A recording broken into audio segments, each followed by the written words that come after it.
Aviso sobre o Macadu. Qualquer dúvida, sugestão em avaliar a palestra é para enviar por lá.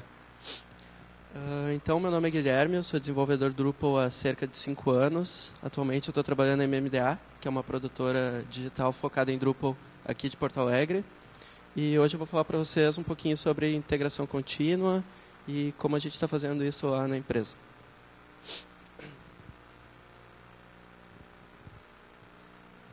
Então, primeiramente, eu vou falar como era o meu ambiente assim que eu comecei a trabalhar com Drupal, os principais conceitos da integração contínua, boas práticas da integração contínua com Drupal, as ferramentas de CI que a gente tem disponível open source, o ambiente atual no qual eu trabalho e soluções prontas, enterprise, que são pagas e vocês já podem sair utilizando e ter o seu serviço de integração contínua pronto.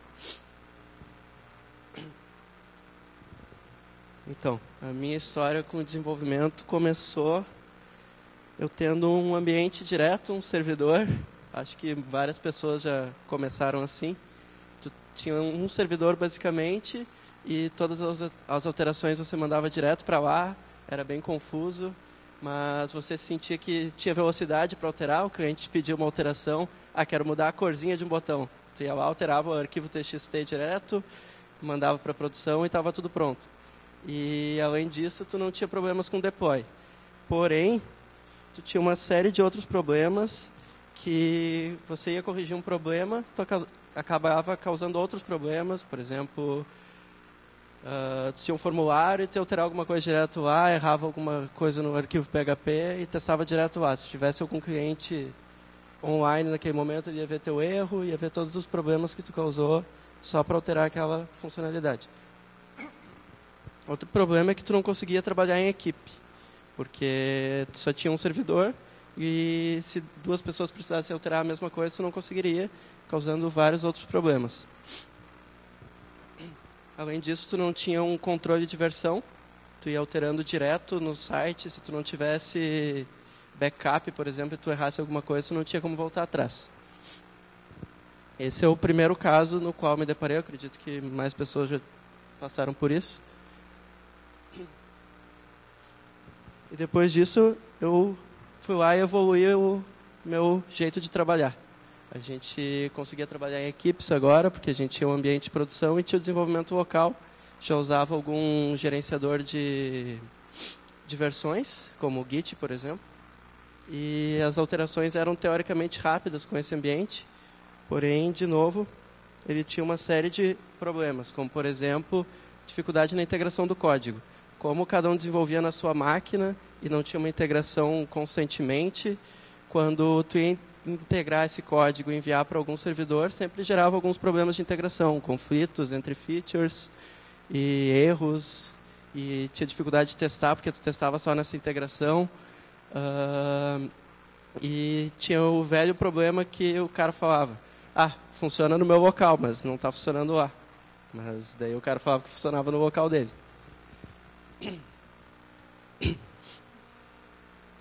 Então, com isso, eu descobri a integração contínua. A integração contínua nada mais é que tu está integrando o teu código diariamente, ou a cada minuto, não sei. É o quanto antes, melhor.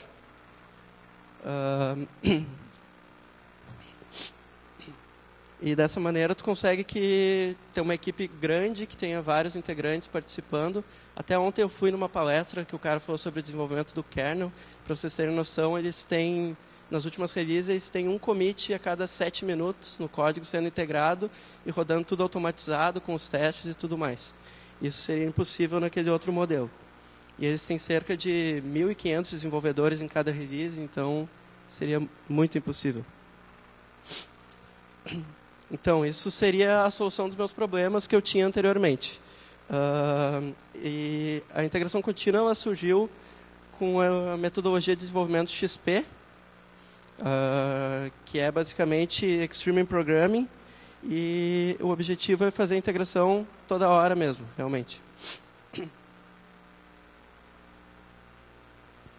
Tá, legal, integração contínua é muito legal, mas por onde eu começo? Quais os primeiros passos? O primeiro passo, sem dúvida, é adaptar a cultura da equipe. A equipe precisa ter mente ágil, precisa ser muito determinada, saber que tem que dividir as tarefas em pequenas tarefas, não pode ficar enviando, sei lá, demorar 2 dias para enviar.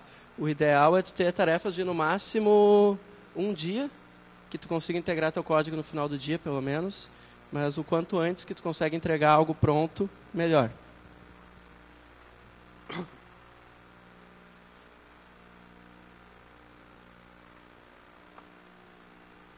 O segundo passo é tu ter um controlador de versão. Hoje o mais utilizado, com certeza, eu acho que é o Git, e tem o GitHub, tem o Bitbucket, várias ferramentas que te auxiliam a utilizar esse controle de versão. É muito simples tu começar e é muito útil quando tem um time grande e tem várias versões do projeto e com certeza tu vai precisar de um controlador de versão. E isso é o mínimo necessário que tu precisa para começar com integração contínua. Integração contínua, às vezes, a galera confunde que é tu ter o servidor de integração contínua, mas não, é só tu estar mesclando no master, por exemplo, o teu código diariamente e o quanto antes possível. Com isso, tu já vai conseguir testar a tua aplicação, tu poderia fazer todas as etapas manualmente, mas é meio complicado. O ideal é tu ter os outros processos que eu vou falar a seguir. O primeiro deles é o processo de build. O que seria o processo de build? O build seria rodar tudo que tu precisa para tu ter uma aplicação pronta. Por exemplo, compilar teus arquivos de SAS, gerar o CSS, baixar todas as dependências do teu projeto. Para quem é da linguagem C, por exemplo, seria ter o arquivo compilável final. O resultado seria tu ter o arquivo compilado C e ter ele rodando completamente. Isso seria o resultado de um processo de build. Para automatizar esse build, a gente tem uma série de ferramentas, como o Ping. O Ping é uma ferramenta desenvolvida em PHP mesmo, onde tu pode detalhar todos os processos de desenvolvimento que tu precisa, tudo que tua aplicação precisa para ficar pronta. Por exemplo, rodar o npm install, tu pode dizer para ele rodar, tu pode dizer para ele dar o build da tua aplicação. É uma ferramenta muito boa. Lá na nossa empresa a gente não usa ele, mas é uma ótima alternativa, a gente já usou anteriormente. Além dele, tem o Craftwagen. Craftwagen é uma ferramenta específica para Drupal 7. Ele te fornece um arquivo .make, que tu vai botar todas as suas dependências nele.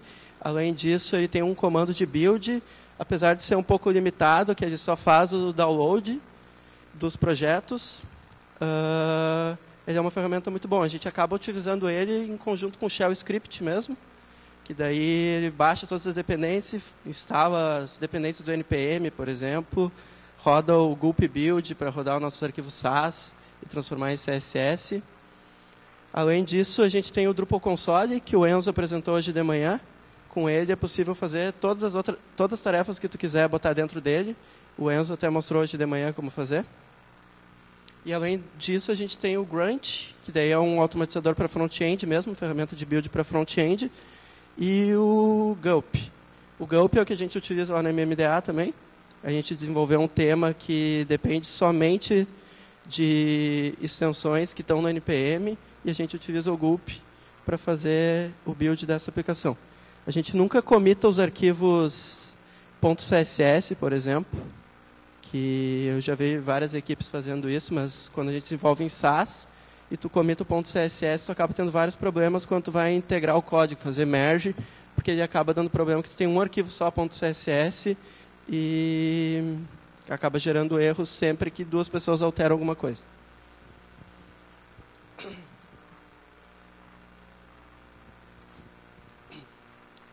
Além disso, uma outra boa prática é a gente ter um gerenciador de dependência. O gerenciador de dependência é todas as bibliotecas de terceiro que tu precisa, tu põe para dentro dele. Tu diz qual a versão, onde ele deve colocar e o que ele vai baixar.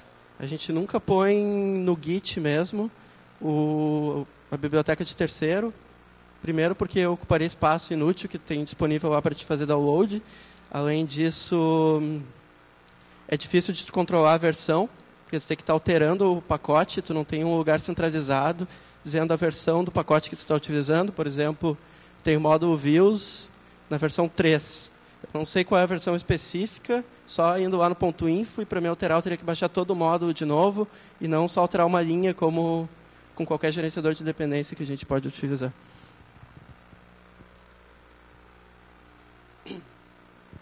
O primeiro gerenciador de dependência é o DrushMake. Essa era a maneira padrão de fazer no Drupal 7, principalmente porque a gente não tinha uma maneira padrão do PHP quando surgiu o DrushMake. O Composer não existia, não existia nada para fazer gerenciador de dependência. Então eles criaram o DrushMake com esse intuito: gerenciar todos os pacotes do Drupal, todos os módulos de terceiros em um arquivo só. Tu conseguiria botar a versão, em que pasta tu vai colocar, e basicamente isso. Tu conseguiria baixar o core, inclusive, conseguiria baixar bibliotecas de terceiros, do Git, de um servidor de arquivos teu, qualquer coisa. Eu vou mostrar um exemplo aqui. Aqui tem um exemplo de arquivo make, baixando vários projetos. Ali tem o add this, tem o admin menu, tem o backup migrate, CK editor, CS browser select. Vocês podem ver que tem a versão ali. Então, se eu quisesse alterar a versão, simplesmente eu alteraria ali, mandava dar o make de novo, eu estaria com a versão mais nova. Sempre lembrando de botar no git ignore esses arquivos. Então, minha pasta contrib estaria no git ignore. Além disso, tu consegue aplicar patches nesses módulos também. Tem a opção de patch no DrushMake. Patch é quando tu precisa alterar alguma coisa no módulo, tu submete um patch na comunidade e às vezes eles demoram para receber, às vezes eles não recebem, não aceitam, mas tu poderia botar aqui o teu patch.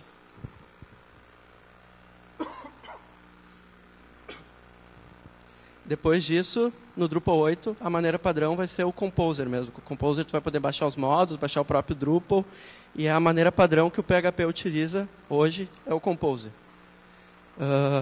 O DrushMake, quando foi criado, não existiu o Composer ainda. Aqui tem um exemplo do Composer. O nome dele, ali tem o nome do usuário que criou e o nome do projeto. Isso serve para evitar a colisão de nomes, porque mais de um usuário pode ter o mesmo projeto que não vai colidir. Ele tem uma pequena descrição. Essa pequena descrição serve para se tu publicar esse pacote, os usuários conseguirem encontrar ele, aparece essa descrição na busca lá. Também tem palavras-chave ali, por exemplo. Tem o tipo do projeto, nesse caso é project, mas poderia ter outros tipos. Tu pode criar tipos customizados também, que na hora que tu vai instalar esses pacotes, ele tem um comportamento diferente. Ele pode fazer coisas diferentes. Botar em pastas diferentes, fazer diversas coisas diferentes. Ali são os autores do pacote, os pacotes que ele requer, juntamente com a versão, então ficaria facilmente alterar a versão, tu só alteraria ali. Tem também a opção de tu botar, por exemplo, 2 asterisco, que ficaria a última versão 2. E, além disso, tu consegue declarar a maneira padrão do autoload. Ali, no caso, como o Marcelo falou, o PSR4, e tu vai dizer que o namespace é exemplo na pasta src. Então, tudo que tiver dentro de exemplo, tudo que tiver dentro de src vai ser o namespace exemplo. Então, se tiver exemplo barra carro, tu vai ter ele vai procurar primeiro na pasta src um arquivo exemplo.php, e dentro desse exemplo.php ele vai procurar um carro. Ou é carro ou é exemplo, não sei. É algo assim.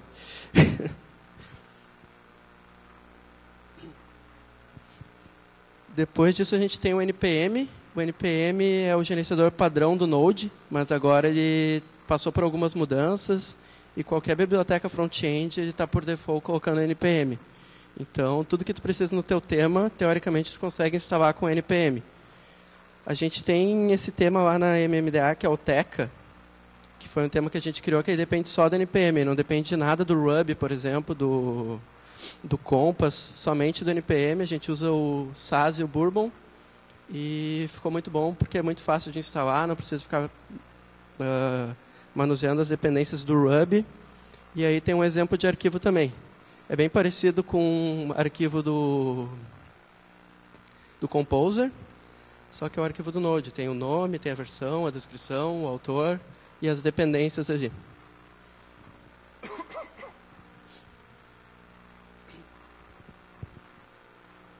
Como eu falei antes, aqui algumas dicas. A gente mantém o arquivo CSS e as dependências sempre fora do Git. Só mantém nos gerenciadores de dependências. E no próprio SAS, a gente trabalha com SAS, então a gente só comita o SAS e nunca comita o arquivo CSS por aquele problema de conflito quando duas pessoas alteram alguma coisa. O deploy. O deploy nada mais é que mover a tua aplicação, o resultado do build, para a produção. Dentro disso, tu pode fazer diversas outras tarefas também, como, por exemplo, reverter as features, instalar modos que só em produção tem, fazer diversas outras tarefas. Tu pode fazer nessa parte do deploy.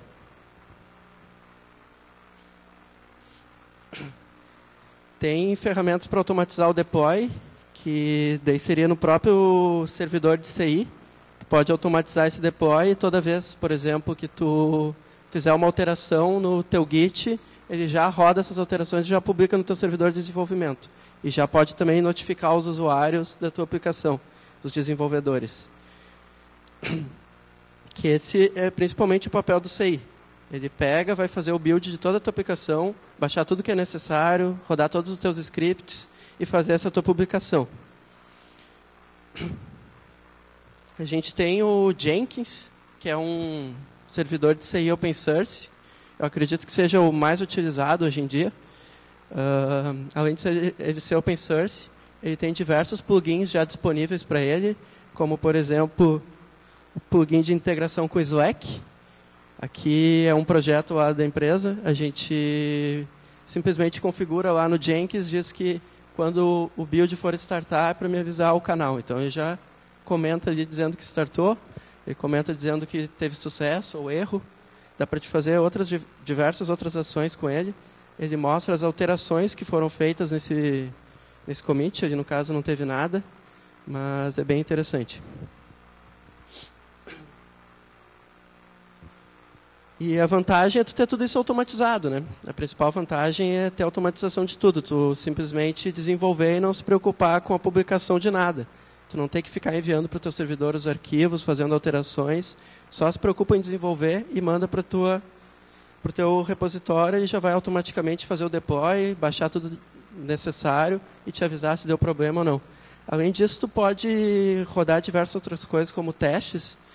Se tua aplicação tem teste, tu pode rodar no build e caso falhe, ele já vai avisar todo mundo do time também.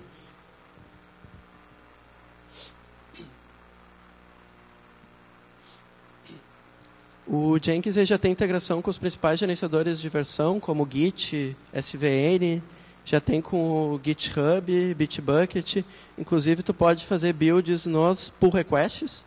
A cada pull request, tu pode fazer um build, rodar, por exemplo, um validador estático de código para ver se está tudo nos padrões do Drupal e notificar as pessoas para alterar, caso, e já dá, inclusive, para recusar o pull request se ele não passar nas tuas validações.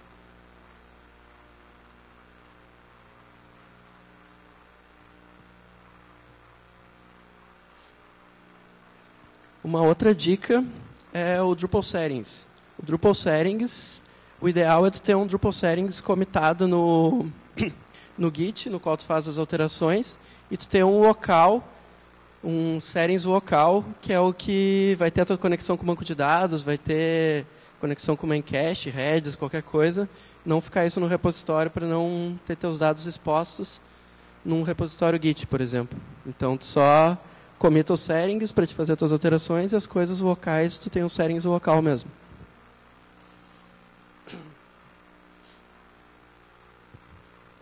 E outra coisa é os files. Os files não vão no Git também.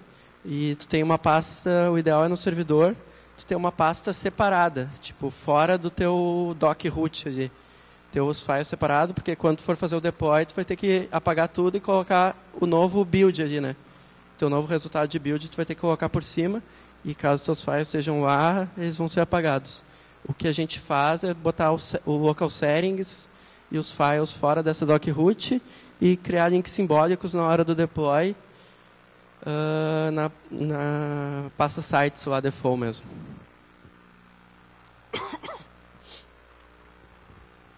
E aqui tem uma imagem como funciona o modelo atual que eu estou utilizando. A gente tem um ambiente local, que é um Git clone mesmo. Aí no ambiente local a gente é capaz de fazer o build normal. Isso é um pré-requisito também. Todo desenvolvedor da equipe tem que ser capaz de fazer o build na sua máquina local. Depois disso, a gente pega e envia para o Bitbucket. E do Bitbucket, ele já alerta direto o Jenkins dizendo que tem coisa nova para ser publicada. Quando esse alerta roda, ele roda a primeira publicação em dev, daí em stage ele pode rodar também.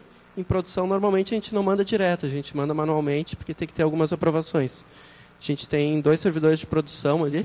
Um é o pré-prod, que a gente chama, que é no mesmo servidor, só que não é a URL live ainda. E o prod, isso principalmente porque, às vezes, a gente tem ambientes diferentes, e no stage, por exemplo, do prod, aí pode dar alguns problemas. Então, a gente tem esse pré-prod. Uma solução que a gente quer implementar lá é virtualizar todo o ambiente mesmo, utilizando o Ansible. Aí tu teria todo o ambiente sempre igual. Em todas as máquinas vai ser sempre igual e tu vai ter certeza que vai estar tudo automatizado.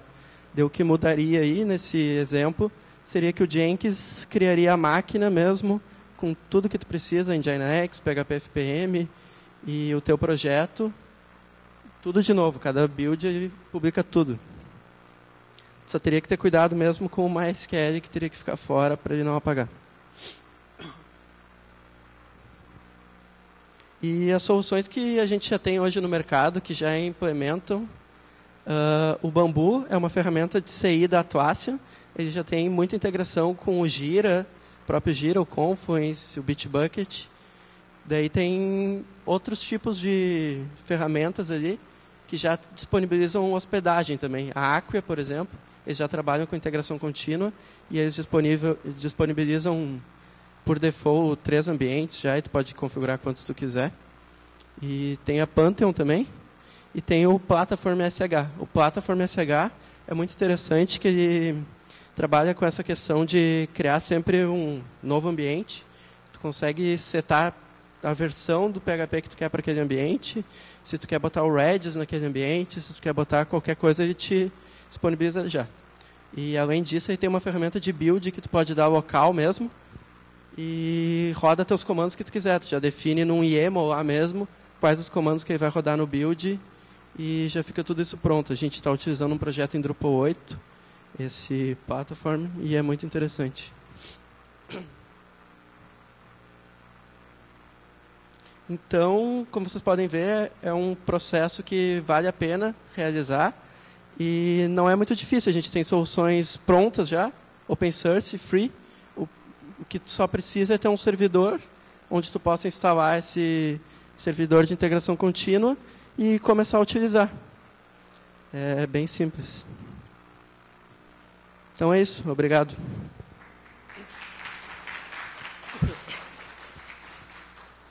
Dúvidas?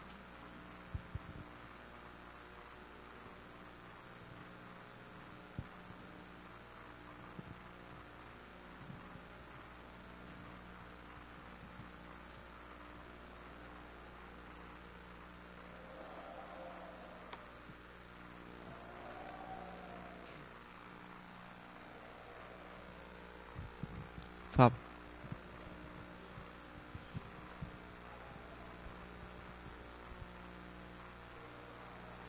Eu testei o Bamboo, a gente chegou a instalar o Bamboo, mas eu acabei não gostando porque ele tem um padrão assim e ele é meio engessado. Aí eu acabei preferindo o Jenkins, que ele é open source, eu posso fazer o que eu quiser com ele e não tenho que seguir aquele padrão engessado que é o Bamboo no caso. Mas ele é uma ferramenta boa.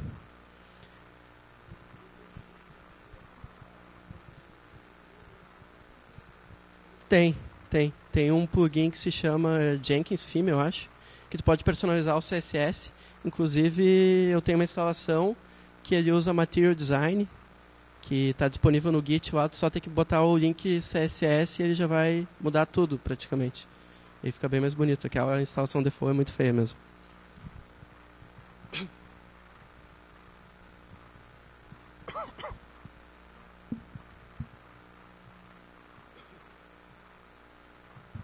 Mais alguém? Então tá.